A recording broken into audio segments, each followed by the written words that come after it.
बिहार विधानसभा की 2 सीटें तारापुर और कुशेश्वर स्थान पर होने वाले उपचुनाव में किस दल का कौन सा प्रत्याशी उम्मीदवार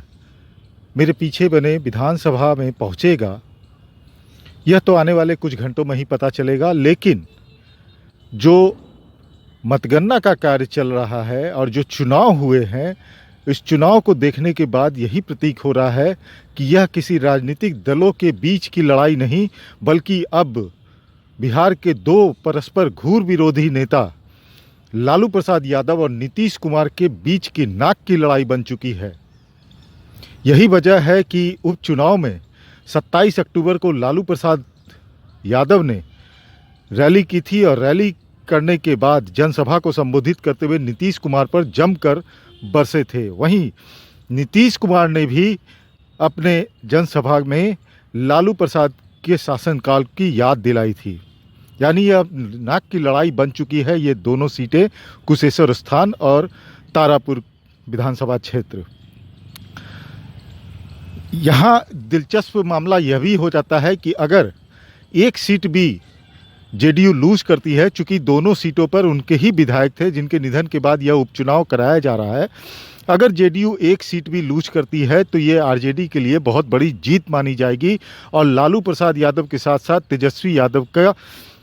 वर्चस्व भी बिहार में देखने को मिलेगा और पार्टी में उनकी नेतृत्व को लेकर के जो सवाल उठाए जाते थे उस पर विराम लग सकेगा और नीतीश कुमार की जो क्रेडिबिलिटी है, जो विकास पुरुष कहे जाते हैं, उनके ऊपर यह इल्ज़ाम लगा सकेगा आरजेडी विपक्ष के लोग कि वो अपनी सिटिंग सीट भी नहीं बचा पाए। तो जनता का मैंडेट क्या है, इसे समझा जाना चाहिए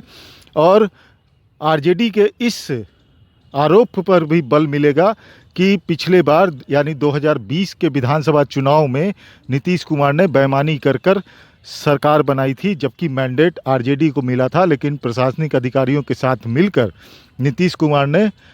7 से 10 सीटों की बेईमानी की थी और उसके बाद सत्तारूढ़ हुए थे। तो यह मतगणना का कार्य अभी जारी है।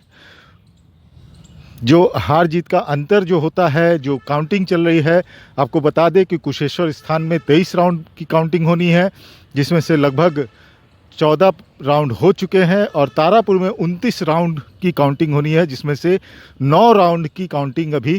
पूरी हुई है, जिसमें तारापुर में आरजेडी लीड कर रही है और कुशेश्वर स्थान में जेडीयू लीड कर रही है।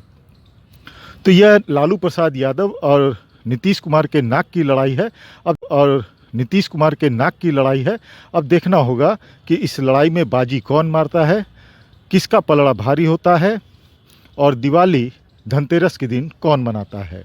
नीलकमल, एनबीटी न्यूज़, पटना।